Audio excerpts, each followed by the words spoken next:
Selam aleykum. Studiyada Ayşe Şulakova yarım saat içinde sonuna keleyatkan haftanın en esas vaka hadiseleri hakkında tarif edeceğim. Programımızda seyrediniz.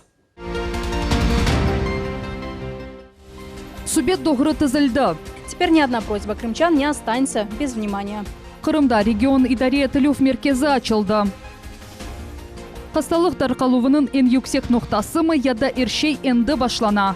Система организации медицинской помощи на сегодняшний день в Республике Крым готова к любым вызовам. Қырымның сағлық сақлав везирі Александр Остапенко коронавирусқа қаршы күрес шақында тариф еті. Диққатыңызға Милет телеканалына берілген эксклюзив интервью авале етіле. Давалы Чапрас. Нам ближе в Симферополь поехать, чем съездить в Зуев. Таврида трассасы Секіз койының сәкенлеріні инфраструктура объектлерінден айырды. Бұл меселе насыл чözülecek? Қырымда регион идаре етілу меркезі çalışып başladı. Bu hakimiyet ve sakinler arasında gece kunduz toxtamаған bağ olacak. Malumat bazasında sağlık saqlav, tahsil, xavfsızlıq ve başqa sistemalarının vaziyeti aks etili. Hepsi müracaatlar kaydetili, idareler arasında paylaştırıla ve gereklisine yollanıla. Sonra ise icracılarga vazife buyurula. Eğer sualleriniz kalsa levhamızı seyretiniz.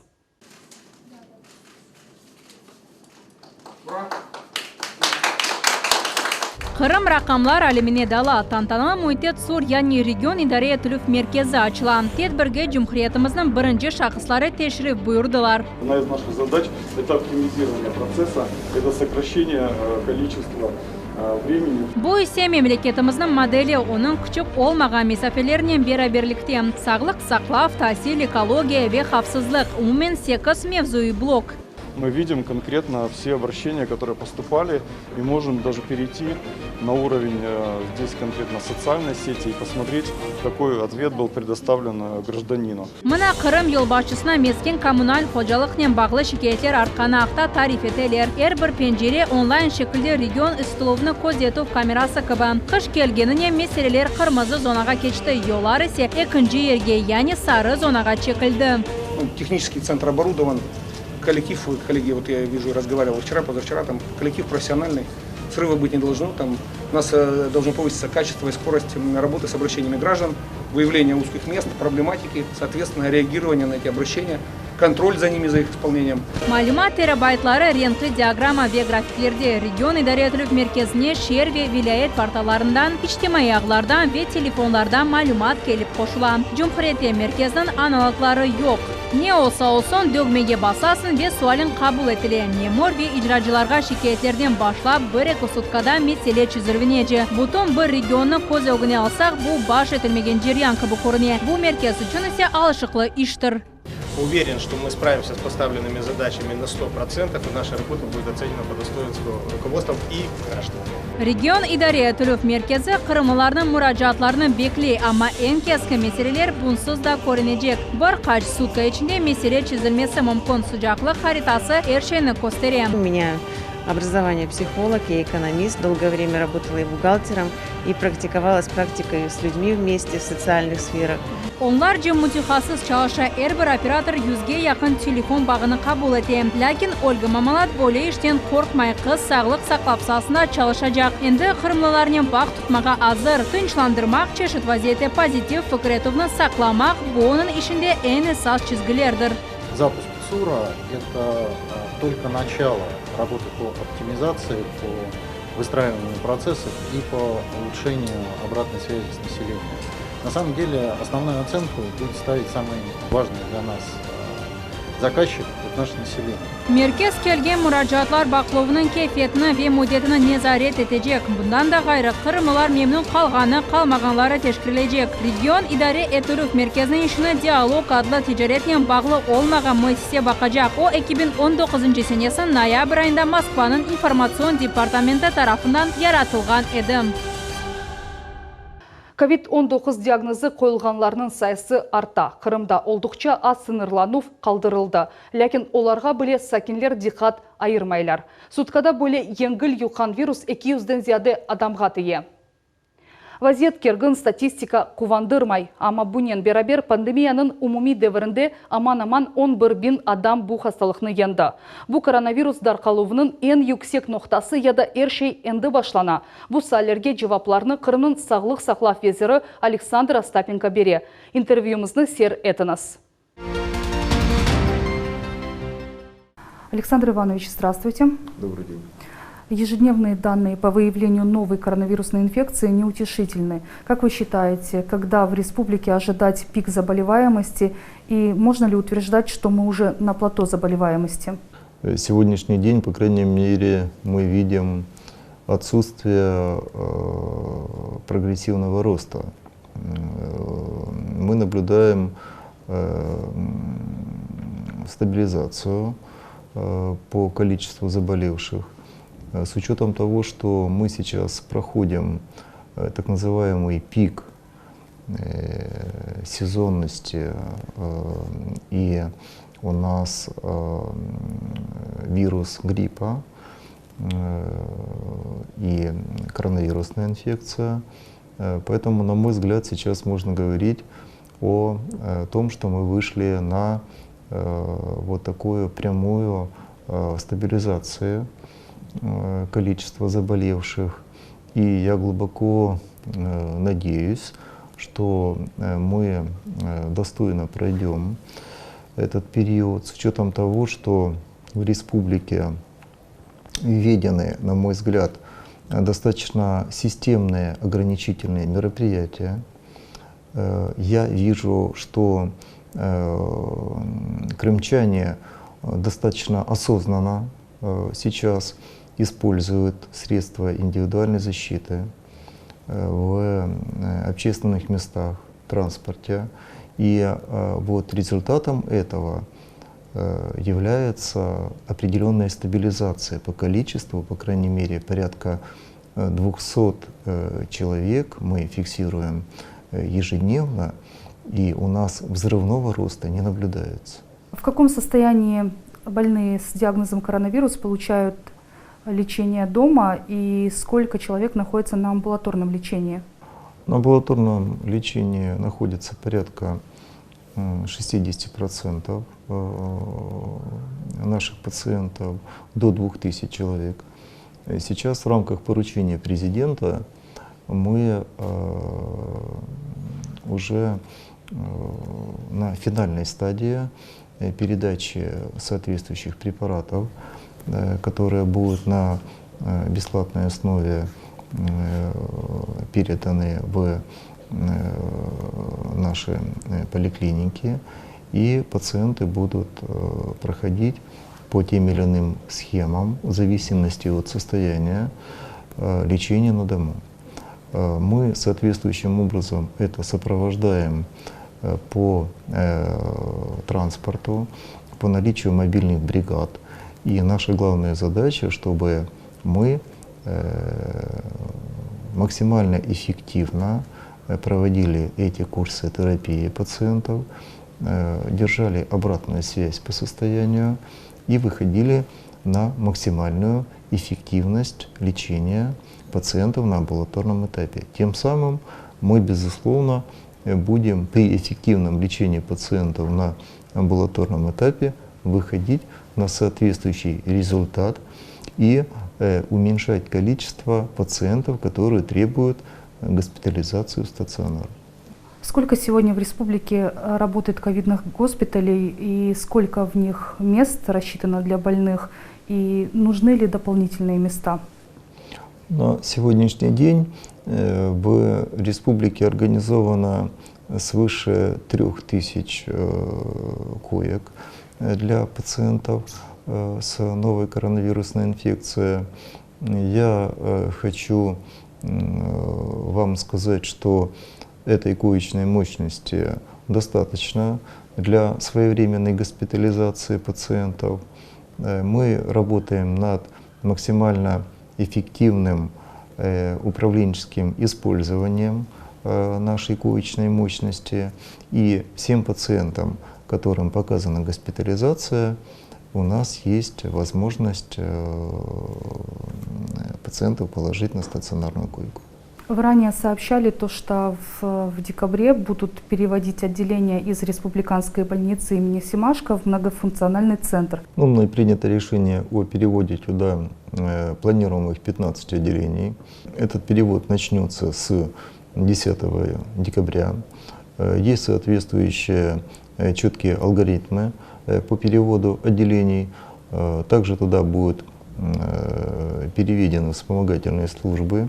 И фактически после 20 декабря там будет оказываться в полном объеме плановая и экстренная медицинская помощь тем пациентам, которые сейчас в основной массе оказываются на территории Киевской 69.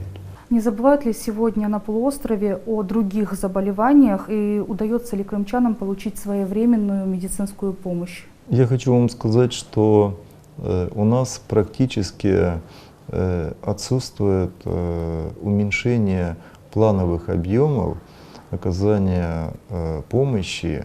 И, безусловно, у нас нет никаких сейчас оснований говорить, что экстренная помощь по неотложным показаниям у нас в какой-то мере уменьшена. Она оказывается в полном объеме.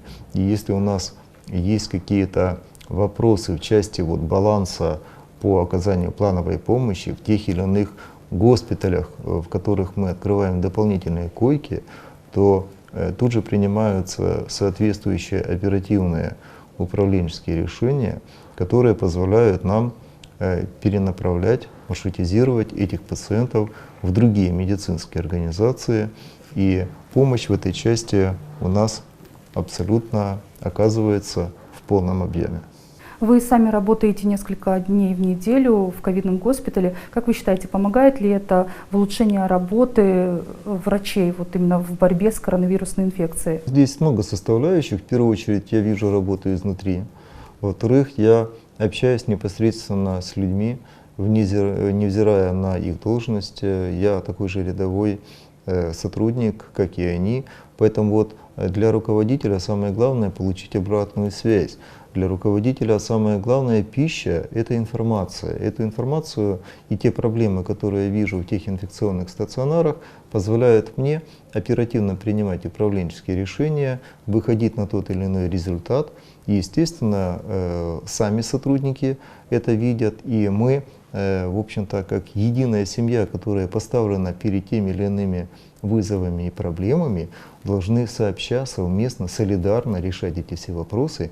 Я вижу в этом большой плюс. Ковид когда-то закончится. Как вы считаете, будет ли это опытом для крымской системы здравоохранения работы в экстремальных ситуациях? Мы видим свои слабые стороны.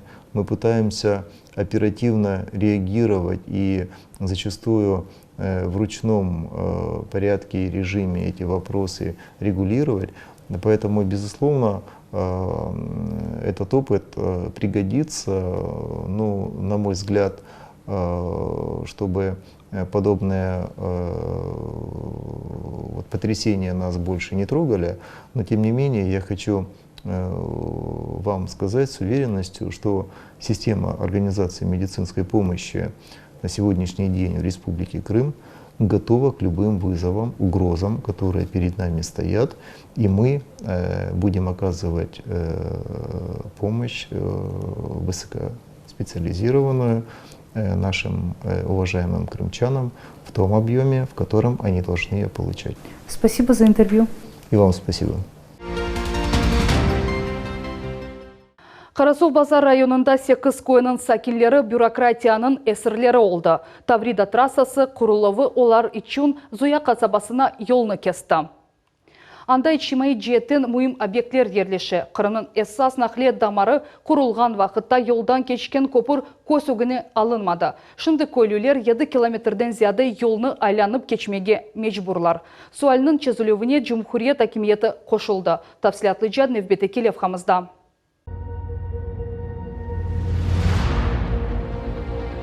Керечтен Ақиярғачы 250 километрлік тегіз ел. Бұл ел 3 саатқа бармай. Қырымның эссас нақлиет дамары Таврида трассасы айдавчыларны чоқысы оңайсыз шелерден құртарды. База адамлар куртарылды, башкалары исе кыйныкларга рас келдилер. Yol Карасув базар районунда ерлешкен 8 койнун сакинлерини Зуя касабасындан айырды. Давалы yol чапрасы мына бу ерде, да doğrusu onun эвелки ери. Таврида трассасы курулган сон мында кора ерлештирилди. Энди 8 койнун сакинлери санки цивилизациядан кесилдилер. Ичтимаий жиеттен эмиетли объектлер эпси yolдун дигер тарафында, Зуя касабасында калды.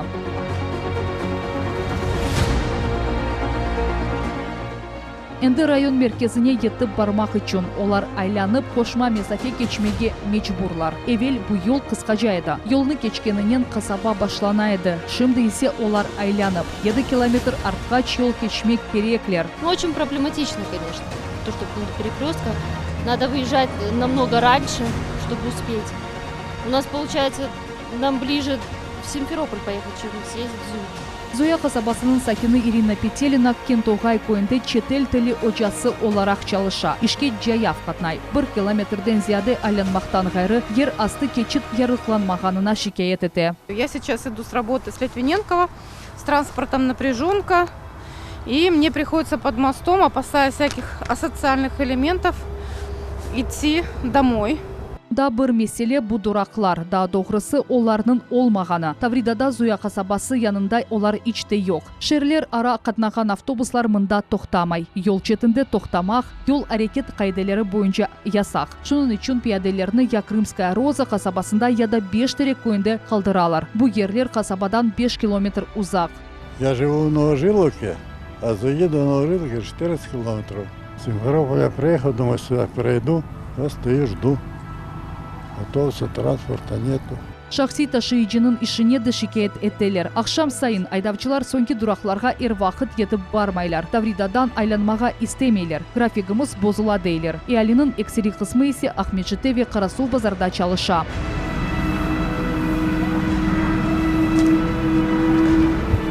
Büyük süratnen ve arxaç yüknen. Çöplük taşıgan arabalar ve kariyerge yol algan yük maşinaları koyden tamam böyle alda katnaylar. Arabalarının kuzovları kapatılmagan. Neticede yol çöplüknen tola. Привыкли к этому шуму постоянному. Ни двери, ни окна не откроешь, ни летом, ни зимой. Здесь шум, во-первых, пыль, грязь. Благо дорогу делали все лето, сделали. Yol tamiratı bitken son yük maşinalarının marşrutu denişecek. Зуя kasabasının memuriyetinde böyle olacak dep söz verdiler. Мусорные машины пойдут по старому маршруту, это по московской трассе через Октябрьское. А на карьер пока второй дороги нет, машины будут ходить. Но скорость будет ограничена и масса будет хотя бы визуально проверяться. Такое поручение было дано ГАИ. Они будут эти вопросы контролировать. Таврида учила велси kurulup başlandı. Tasdiqlangan proyekt ve глав госэкспертизанын музбет карары бар. Lakin Зуя kasabasının memuriyetinde böyle meseleler yakında peyda oldu. Endi bu yolunun üstünden kopur yolunu kurmak pek pahalı ve şu sebepten yengil becerilmegen iştir. Köylülerinin şikayetleri eşitildi. Kırım yolbaşçısının avalesi boyunca onların nakliyat vezirligi çizi. Endi işinin ilk neticeleri de var. Пути движения с Симферополя на Белогорск. На съезде остановку установили, пообещали людям и сделали. И, соответственно, путь следования с Белогорска в Симферополь на повороте на Литвиненко также установили остановку, проводим освещение. И с сегодняшнего дня заводим туда дополнительный рейс на 19:55 Симферополь-Нижнегорск, который фактически будет с автостанции Восточная забирать людей в вечернее время, жителей Зуи, которые приезжают в Симферополь на работу, и подвозить четко по графику в расписание на остановку в Зую. Ахметжит Зуя арасында катнаган кошма рейслер де бар. Минимум 5 рейсов со стороны города Симферополя от автостанции Восточная и со стороны города Белогорска от автостанции Белогорск заведены у нас тарифная остановка, поворот на Зую, где будет обеспечен заезд автобусов для того, чтобы обеспечить высадку либо посадку пассажиров, которые будут с этого перекрестка осуществлять движение непосредственно либо в город Белогорск, либо в Симферополь, либо возвращаться обратно домой. Таврида үстүндөн yol көпүрүнүн куручулугу акында сөз бермеге да эрте. Крымдын эсас наклият дамары эксплуатацияга тапшырылган соң бу меселе музакире этилүүнү мутлака кайтажаклар. Тамират екіленді. Қырымда реставрациядан сон қарылғачлар ювасы сарайы açıldı. Енді январь айында туристлер оны зиярет етіп олажақлар. Ярымада тажының эссас ярашығы тәртіпке кетірілуі бір yıldan ziyade devam etті. Мемлекетнің чешет регионларından келген мутехасыслар мешур мемарлық абидесінің сақланылуы üzerinde çalıştılar. Олар қаленің аутентиклігіні сақлап олдылар ма? Ленуза Бурситова тариф edecek. Добрый вечер, господа. К сожалению, мистера Оуэна задержали дела. Он сможет прибыть только завтра. Оригинальное начало. Қарылғачылар ювасының қаялы ташлы манзарасы 10 негритят деп атланған детективнің декорациясы олды. Фильмнің режиссері Станислав Говорухин қыдырған ерні тамам Қырымда тапты. 40 метрлік Аврорадағының четінде буюк олмаған ама назик кермен. Дисней шахзаделеріне келішкен сарай чеші деврлерде ресам, фотожылар ве кинематографистлерге илхам берген ер. Мұнда ондан зияде кино шығарылды. Олардан бірісі Голливуд йылдызы Джеки Чан іштірагінен олды.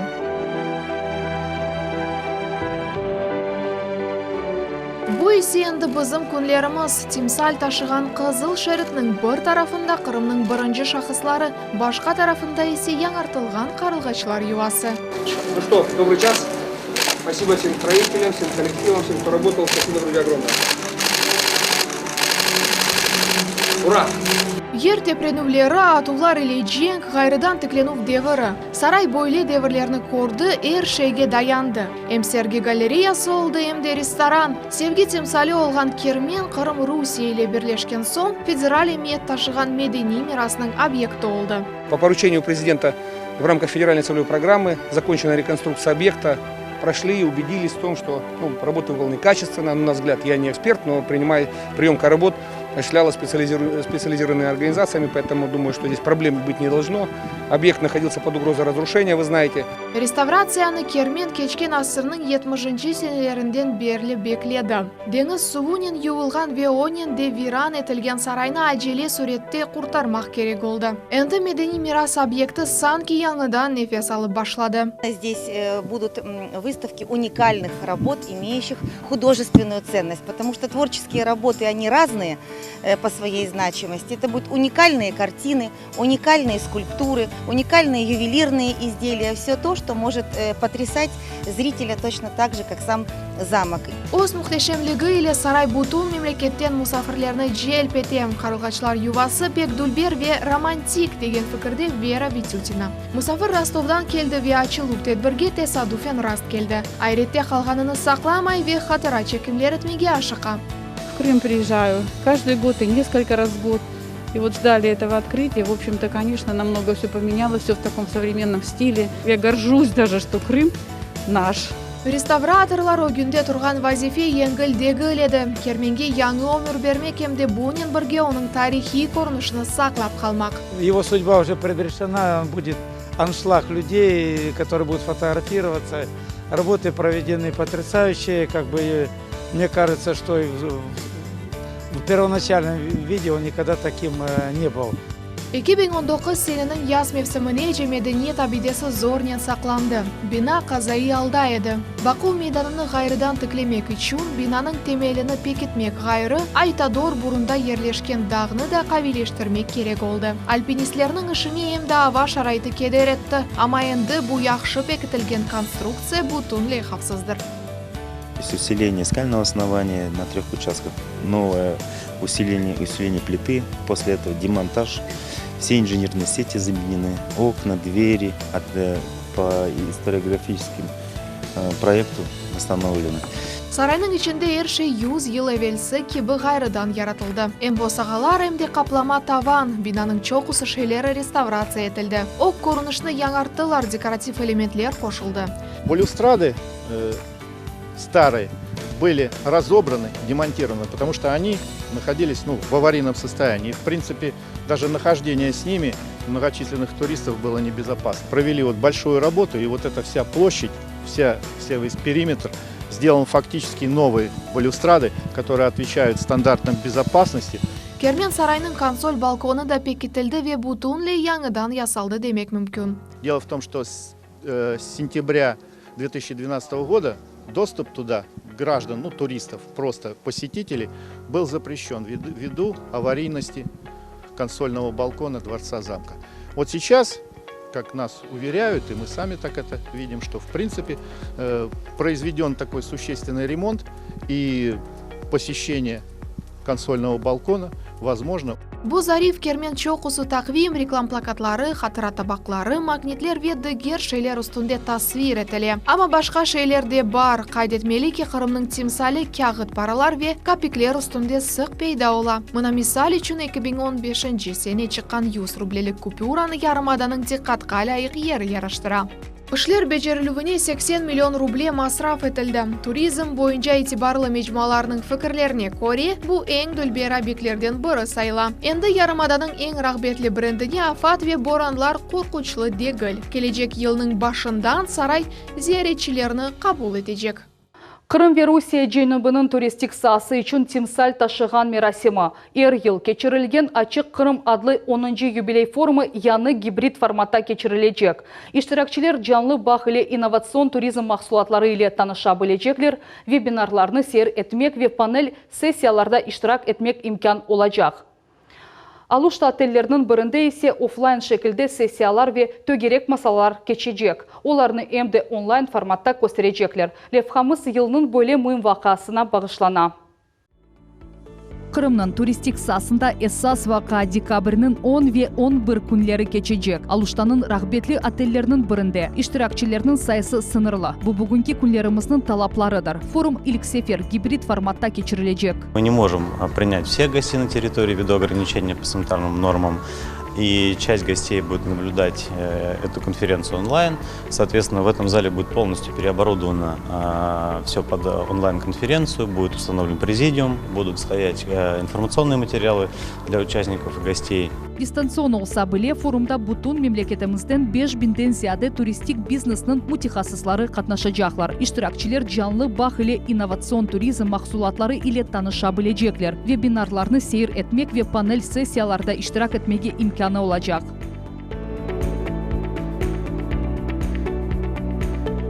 Эневеля хавсызлық. Отельнің кірішінде мұсафірлерінің ве отельде ерлешкенлерінің сычақларыны өлчейлер. Генераль темізлік мұнтазам суретте кечіріле. Ер-ерде дезинфекция етіле. Роспотребнадзорның талапларына бұйық диққат айырыла. Мы полностью обеспечиваем наших гостей средствами индивидуальной защиты, маски, перчатки, ДЭС-средства.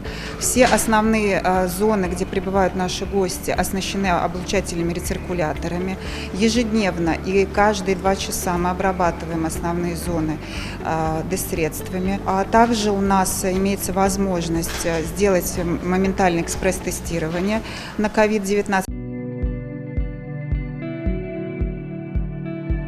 Форум Қырым ве Русия женібінің туристик сасы үшін тимсаль ташыған мерасимдір. Эссас мевзулар арасында коронавирус шарайтында ички туризм инкишаф етірілуі, хавсыз ратланув ве экотуризм. Конечно, функционирование средств размещения и ресторанного комплекса в нынешних условиях, перспективы, сложности, с которыми, все понимаем, пришлось столкнуться, но и возможности, которые из этого проистекают. Плюс инвестиционная составляющая, то, что связано с охраной культурного наследия, памятниками, которые можно и нужно, наверное, использовать в обороте туристических объектов, с инвестиционными территориями, то есть большое количество тем, которые будут обсуждаться как федеральными экспертами, представителями федеральных органов власти, крупнейшим бизнесом Российской Федерации и крупным бизнесом здесь, в Крыму. И отдельный день будет посвящен экологии. Форумның иштиракчилері туризм сасында инвестицион лейхаларының амелге кечірілуі бойынша муафақиетлі амелиятларны ве конкрет тевсиелеріні тақдым етежеклер. Самое главное — это результат, мы все на него нацелены, уверен, что у нас все получится, и к следующему сезону мы эффективно подготовимся. Ну, здесь будет, конечно, зависеть только от нас. Ачық Қырым бұл курорт ве туризм саларында янылықлар или танышмақ үшін гүзел бір имкандыр. Такие форумы мы используем как площадку для обучения команд, потому что там есть контенты для специалистов, поскольку у нас управляющая компания, это в том числе входит в наш план обучения, да, вот такие большие площадки, где ты не только узнаешь какие-то знания, можешь с коллегами пообщаться. Форумға регистрация яни қайды тілмек үшін Қырымның курорт ве туризм везірлігі сайтына кірмек керек. Анда форумның программасы да бар. Қайды тілген сон электрон адреске таздықлав келмек керек. Тедбірнің арфесінде есе бағланты яни ссылка келер. Оның ярдымынен форумның мейданларына қошылмақ мүмкін. Бұл эпсі хаберлерді келечек нәтижелерінің чықышларыны қачырманыз. Көрішкенше.